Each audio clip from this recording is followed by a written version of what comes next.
kilo na to? Kilo na. Pagod na yan.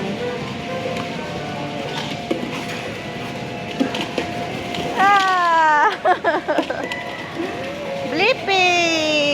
Asa si Blippi? Ayan naman, si Blippo. Baka malaglag eh, tumama dito sa laruan ko.